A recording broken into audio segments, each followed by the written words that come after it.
বাবা রে বাবা, কি বিশ্রী রান্না হয়েছে।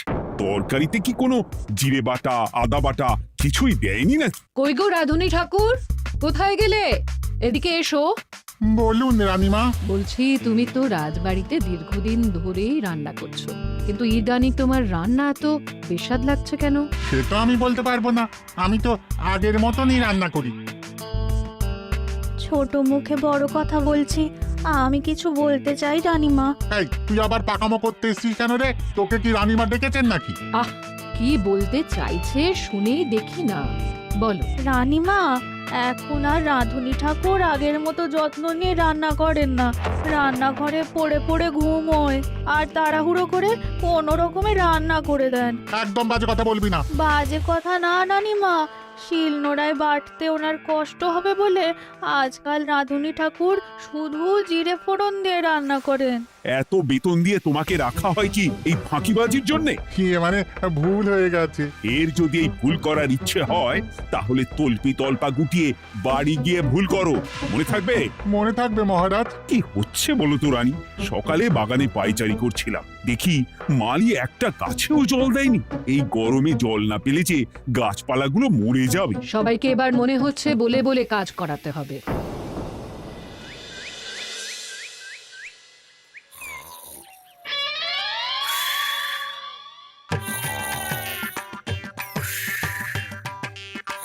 কি গো, কদিন ধরে তো তুমি শুধু খাচ্ছ আর ঘুমোচ্ছ। বাজার দোকান কিছুই নেই গো, রাজসভাতেও যাও না। কি যে করি। কি গো দিদা, দাদু আজও ঘুমোচ্ছে? কি বলবো বলতো? আমরা কিছু একটা ব্যবস্থা করছি, দাঁড়াও।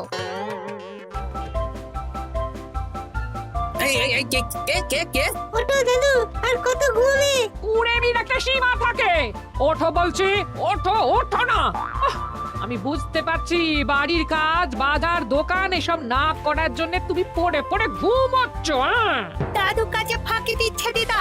দে পুটি, আরে সরসরি দে দে।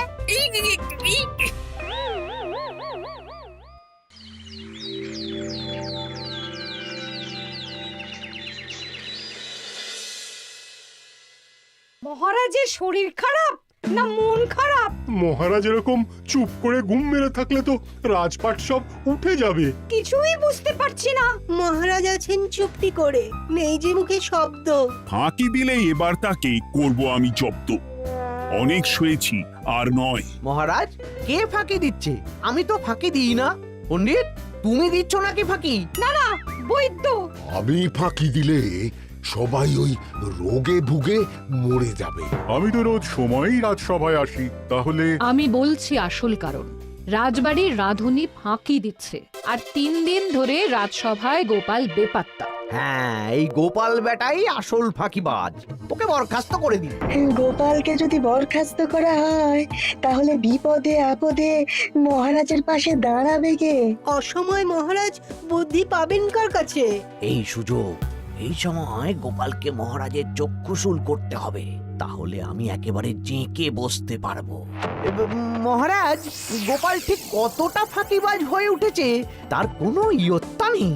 হ্যাঁ বলুন তো। বেটা গোপাল কোনোদিন সঠিক সময়ে রাজসভায় আসে না। কোনো দিন তো আসেই না, যেমন আজকেও আসেনি। আর না এলে মহারাজকেও কারণটা জানায় না। আপনাকে সম্মান করা তো দূরের কথা, কোনো ভ্রুক্ষেপই করে না। এটা কিছুটা হলেও মন্ত্রী মশাই ঠিক কথা বলছেন। হ্যাঁ, এ তো একদম সঠিক কথা। ঠিক বলেছ। প্রহরী, প্রহরী, বলুন মহারাজ। তুমি আরেকজনকে সাথে নিয়ে এক্ষুনি গোপালকে তুলে নিয়ে এসো। আচ্ছা মহারাজ। বলি, তুমি আজকেও রাজসভায় কামাই করবে? অর্ধেক দিন কামাই করলে বেতন কাটা যাবে গো। গিন্নিমা, গোপালকে মহারাজ ডাকলেন। ওই দেখো, রাজবাড়ি থেকে প্রহরীও ডাকতে এসেছে। ওহ, মহারাজের আদেশ না শুনলে তোমাকে তুলে নিয়ে যেতে বাধ্য হব। আরে দাঁড়িয়ে দেখছিস কি? তুলে নিয়ে চল। ঠিক বলেছিস, তুই হাত ধর আর আমি পা ধরি। আমরা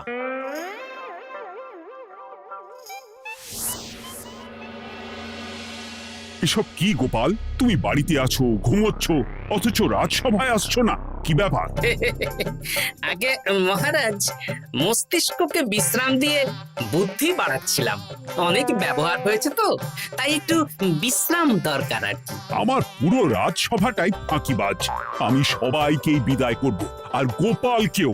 এই সেরেছে, আমি ফাঁকিবাজ নই মহারাজ। আমি খোঁজ নিয়ে দেখেছি সবাই কম বেশি গায়ে হাওয়া লাগিয়ে ঘুরছে। মহারাজ, আমি তো নদীর পাড়ে বসে শীতল হাওয়া গায়ে লাগাই, তবেই তো ঢেউয়ের মতো আমার ছন্দ আসে।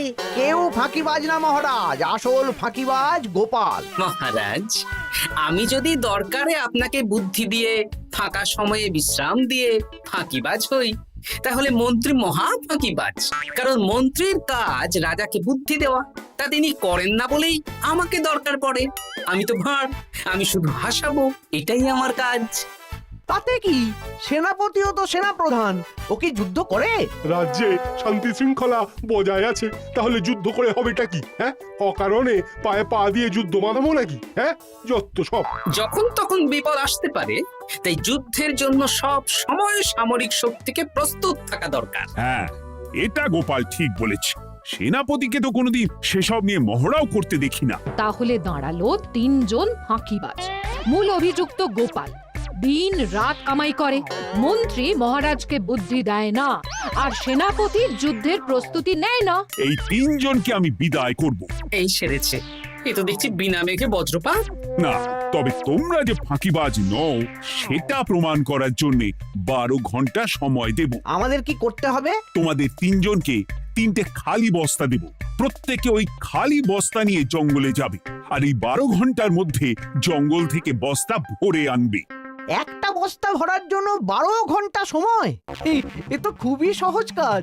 সহজ কঠিন জানি না, যে ফাঁকি দিয়ে ফাঁকা বস্তা জমা দেবে বা কিছুটা ভর্তি কিছুটা খালি আনবে, সে সাজা পাবে। আচ্ছা মহারাজ, আমি বস্তায় কি নিয়ে আসবো সেটা কি আপনি দেখবেন? তা দেখবো না, কিন্তু বস্তা ভরে আনতে হবে।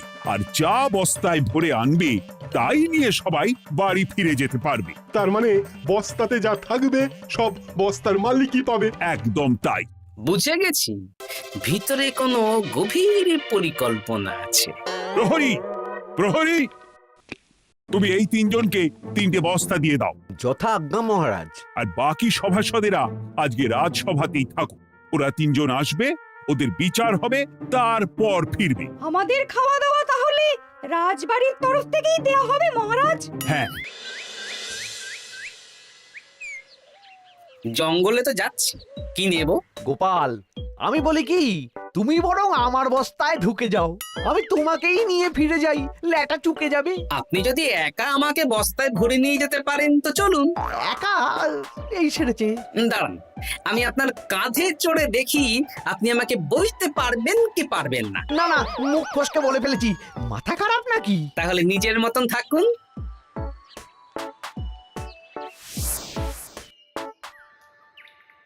এমন কি বা আছে এই জঙ্গলে? আমার কাজে লাগার মতন তো কিছুই দেখতে পাচ্ছি না। ওই তো ওই দিকটা একটু ছায়া আছে বেশ, ওই গাছের নিচে গিয়ে বিশ্রাম নি। সেনাপতি, অত চিন্তা ভাবনা করার কিছুই নেই। মহারাজ তো আর দেখবেন না আমরা বস্তায় কি ভরে নিয়ে যাব। 12 ঘন্টা অনেক সময়। এখন বিশ্রাম নাও। আপনার ইঁদুরের পেট, আপনি বিশ্রাম নিন। দেখি জঙ্গলে থেকে কিছু ফল পেড়ে আগে খাই, তারপর না হয় ওই বস্তাটা ওই ফলমূলের খোসা আর মাটিতে পড়ে থাকা পাতা দিয়ে ভরিয়ে মহারাজের কাছে নিয়ে যাব। হ্যাঁ, বস্তা যখন বাড়ি নিয়েই যেতে পারবো, তাহলে বনের সব থেকে ভালো ভালো ফলগুলো আগে ভরে নি। গিন্নিকে এবার বলবো, বাজার আনি না তো কি হয়েছে, দেখো কত ফল এনেছি। যাই, এর থেকে কিছু মহারাজকে ভেট দেব, মহারাজ বেশ খুশি হবেন।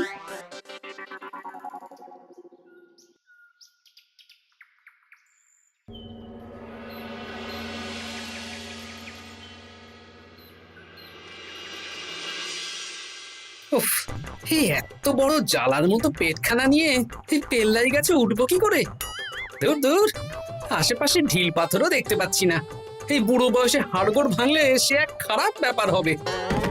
আরে দূরে ওদিক থেকে আওয়াজ পাওয়া যাচ্ছে, তার মানে এই বনে কেউ এসেছে। ভাই মদন, এই গাছটা ঝড়ে ভেঙে অনেক দিন পড়েছিল, এটা তো নেবই। তুই ওদিকে দেখ, কত মোটা একটা সেগুন গাছ রে। ওই গাছটা নিয়ে গেলে আমরা 1 বছর বসে খেতে পারবো। তাহলে আর দেরি কেন, হাত লাগা। আরে আরে আরে, করো কি এগুলো সব আমাদের মহারাজ কৃষ্ণচন্দ্রের পছন্দের গাছ। ভুলেও এই গাছ কেটে নিয়ে যাওয়ার ভাবনা চিন্তা করো না। আর ওই সেগুন গাছটা তো মহারাজের সবচেয়ে প্রিয়। আরে মহারাজ কি করে জানবে শুনি, এই বনে তো তিনি ভুল করেও আসেন না। এই যে আমি আসি, আমি মহারাজের দূত। তোমরা যদি ভুল করে ওই সেগুন গাছে হাত দাও তাহলে কিন্তু তোমাদের গর্দান যাবে। এই সেরেছে, কিন্তু আমরা তো কাঠুরিয়া, কাঠ ছাড়া পেট চালাবো কি করে? সে তোমাদের ব্যবস্থা তোমরা করো, অন্য অনেক কাজ আছে। এই সামনের গাছটা মরে পড়ে আছে, এটার কাঠ আমরা নিয়ে যেতে পারবো তো? তা পারবে, এতে অত চিন্তার ব্যাপার নেই। গোপাল আছে যখন, তখন এই রাজ্যের কেউ মুশকিলে থাকবেই না। শুধু তোমাদের একটা কাজ করতে হবে। কি কাজ? এই নাও বস্তা। আমার জন্য এই জঙ্গল থেকে টাটকা বিভিন্ন ফল পেড়ে এই বস্তা ভরে দাও, তাহলে মহারাজকে আর তোমাদের কথা বলবো না, বুঝলে? আর তোমাদের যাতে রাজবাড়িতে কোনো কাজ হয় সেই নিয়ে মহারাজের কাছে সুপারিশও করব, কেমন? বেশ বেশ, তুমি তাহলে এখন এখানে বিশ্রাম করো, আমরা তোমার বস্তা ভরে ফল নিয়ে আসছি। ঠিক আছে, আমি তোমাদের কুঠার পাহারা দিচ্ছি, তোমরা ভালো তরতাজা ফল বস্তায় ভরে নিয়ে এসো।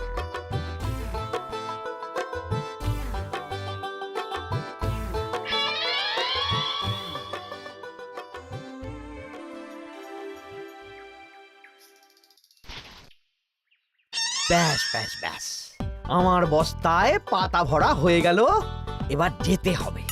আমারও বস্তা ভরা হয়ে গেছে মন্ত্রী মশাই। হ্যাঁ, কটা ফল খেলাম আর কটা ভরে নিলাম, আর বাকি জঙ্গলের পাতা ভরে ফেলেছি। হ্যাঁ, আবার কি কি ভরেছি আর কি ভরিনি সেসব তো মহারাজ আর দেখতে যাবেন না। তাহলে আর দেরি কেন, চলুন হাঁটি হাঁটি পা পা করে এগিয়ে যাই। গোপালকে তো দেখতে পাচ্ছি না। ও বেটা যা কুঁড়ে, হয়তো এখানে এসেও ঘুমিয়ে পড়েছে। আবার কালকে সকালবেলা উঠবে।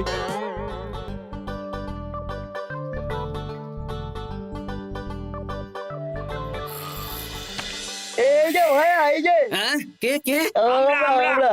ও বলো, বস্তা ভরে এনেছো? হ্যাঁ, ভরে এনেছি। তাহলে চলো রাজসভায় যাই, তোমাদের একেবারে মহারাজের সাথে পরিচয়ও করিয়ে দেবো, আর কাজের ব্যাপারেও বলবো। চলুন। চলো চলো চলো।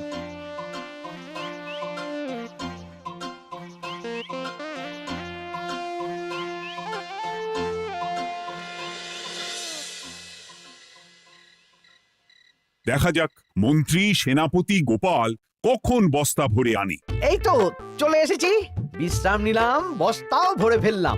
এই দেখুন মহারাজ, আমিও বস্তা ভরে এনেছি। বাহ, তোমাদের বস্তা দেখে তো মনে হচ্ছে খুব হালকা। হ্যাঁ, আপনি যখন আমাদের বস্তা ভরে কি এনেছি সেটা দেখবেন না, তখন অত খাটাখাটনি করে কি লাভ মহারাজ? কিন্তু গোপালের এখনো অবধি দেখা নেই, ও কি সোনা গয়না ভরে আনছে? গোপাল যা কুঁড়ে আর ঘুমকাতুরে, হয়তো জঙ্গলেও ঘুমিয়েই পড়েছে। মহারাজ, আপনি একটা কাজ করুন, আমাকে আর মন্ত্রী মশাইকে যুগ্মভাবে বিজয়ী ঘোষণা করে দিন, ব্যাস। এত তাড়া কিসের? বাবা বাবা বাবা বাবা, তোমরা তিনজনেই বস্তা ভরে এনেছো, আমি খুব খুশি। আমার কথা শুনে কাজ করেছো, তোমরা তিনজনেই বিজয়ী। এবার বাড়ি যাও যাও। গোপাল কি করে বিজয়ী হয় মহারাজ? এই বস্তা ভরে নিয়ে আসাতেও তো ওর ফাঁকিবাজি ধরা পড়ছে। কিসের ফাঁকিবাজি? এই যে দুটো লোক তোমার হয়ে বস্তা বয়ে আনলো, সে তো মহারাজ সহ আমরা সবাই দেখতেই পেলাম। তা তো ঠিক, গোপাল নিজে হাতে বস্তা ভরে আনেনি। মহারাজ বস্তা ভরে আনতে বলেছেন, আমি এনেছি, এখানেই কথা শেষ। আমি কাকে দিয়ে বস্তা ভরালাম, কে আমাকে সাহায্য করলো, সেসব তো কোনো শর্ত আরোপ করা ছিল না। কিন্তু পরীক্ষাটা তো কে ফাঁকিবাজ সেটা প্রমাণ করার পরীক্ষা। এখানে তো তুমি ফাঁকি দিলে গোপাল। এটাও ঠিক কথা, তাহলে গোপালের শাস্তি পাওয়া উচিত। মহারাজ, আপনার শর্ত ছিল সেই ফাঁকিবাজ বলে প্রমাণিত হবে যে বস্তা খালি আনবে। এইখানে আপনি একটা ছোট্ট ভুল করেছেন মহারাজ, বস্তায় কি আছে সেটা দেখবেন না আগেই বলে দিয়েছেন। তা তো বলেছি। আপনি নিশ্চয় জানেন পাঠশালায় কিছু ছাত্রছাত্রী থাকে যারা পড়ার বইয়ে মুখ গুজে বসে থাকলেও পড়ায় তাদের মন থাকে না, মাথাতেও পড়া ঢোকে না, তাই সেই পড়া তাদের কোনো কাজে লাগে না। কি পণ্ডিত মশাই, এদেরকেই তো বলে ফাঁকিবাজ। বিলক্ষণ, এরাই ফাঁকিবাজ। ধন্যবাদ। তেমনি আমি যদি বলি সেনাপতি আর মন্ত্রী মশাই ওই ফাঁকিবাজদের মতনই ফাঁকি দিয়ে বস্তা ভরেছে, তাই ওদের বস্তা এত হালকা। সে তো আমি বুঝতেই পারছি। কিন্তু আমার বস্তায় যা জিনিস ভরে এনেছি তা একার পক্ষে সংগ্রহ করা মুশকিল ছিল, তাই আমি দুজনের সহযোগিতা নিয়েছি।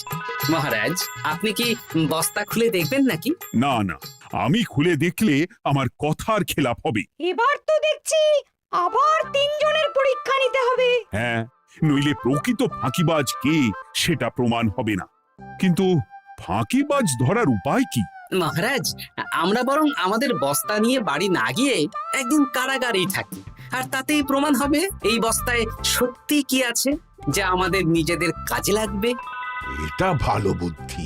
মহারাজ তখনই কারাগার থেকে আমাদের মুক্ত করবেন যখন আমরা আর থাকতে না পেরে ডাক দেব, আর যে আগে বেরোতে চাইবে সে সব থেকে বড় ফাঁকিবাজ, মানে যে আগু পিছু না ভেবে কাজ করে। বেশ, তাহলে তাই হোক। মহারাজ, কারাগারে শুধু জল ছাড়া আর কিচ্ছু দেওয়া হবে না, কারণ বস্তায় তো আর জল থাকতে পারে না। না না, তা কি করে হয়? শুধু জল? হ্যাঁ, আমি তো লোককে দিয়ে বস্তা ভরিয়েছি। আপনারা নিজে কি এমন কাজের জিনিস ভরেছেন সেটাই প্রমাণ হবে। বেশ, তাহলে তোমরা কারাগারে যাও। প্রহরী, ব্যবস্থা করো। আর এই দুজন কাঠুরিয়া বেশ কর্মঠ মহারাজ, যদি কোনো রাজবাড়ির কাজ থাকে এদের দিয়ে করাতে পারেন। আমার বাগানের মালিটা খুব ফাঁকি দিচ্ছে, তাহলে ওদের সাথে কথা বলে নিচ্ছি। যাও যাও, তোমরা কারাগারে যাও।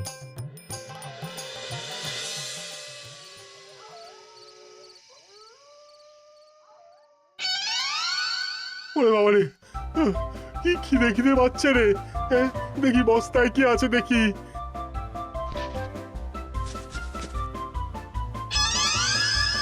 দু একটা পচা ফল, দেখি দেখি একটু ভালো আছে। এটা একটু ভালো আছে, হ্যাঁ এটাই খাই, হ্যাঁ এটাই খাই।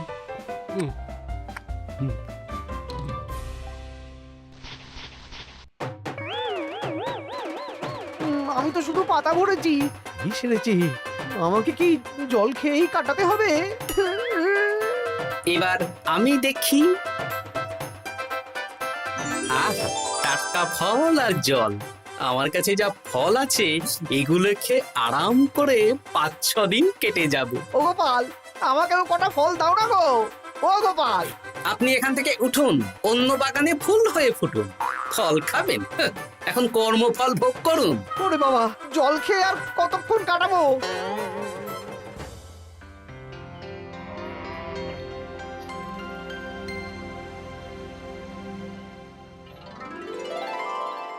উফ, পেটটা চুই করছে, কি খিদে পেয়েছে না। আমি আমি বাড়ি যাব। আপনি বাড়ি যাবেন? তাহলে বেরিয়ে আসুন, বেরিয়ে আসুন।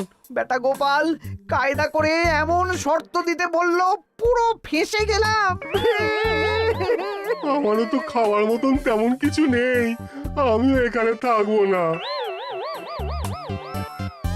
আমি এখানেই আছি, ফল খাবো, জল খাবো, আর প্রকৃতির ডাক এলে একটু বাইরে যাব।